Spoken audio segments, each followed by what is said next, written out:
Oui, 139 très précisément pendant la nuit ici dans le Finistère, et vous le voyez, vous l'entendez sans doute, les rafales de vent continuent, le vent qui souffle très fort. On devrait atteindre encore 130-140 km/h sur les côtes du côté des Caps et même à l'intérieur des terres localement. Voilà ce que nous explique Météo France. Et puis vous voyez en conséquence ce spectacle derrière moi de cette mer déchaînée avec des vagues assez impressionnantes, même si la mer est en train de se retirer. Marée haute, ce sera tout à l'heure en fin d'après-midi.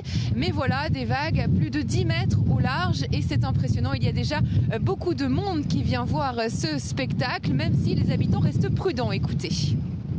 On regarde s'il n'y a pas eu trop de dégâts. Au niveau des bateaux, ça a l'air de tenir. Bon, on a un voilier qui s'est couché là, cette nuit. Mais sinon, bon, au niveau des arbres et puis du reste, les toitures ici tiennent sans difficulté. Les gens d'ici sont relativement prudents. C'est plutôt par rapport aux gens de l'extérieur, effectivement, qui n'ont pas trop l'habitude et qui ont tendance à s'aventurer un petit peu trop près. Mais sinon, ici, naturellement, on a toujours un œil sur la mer et on sait se méfier.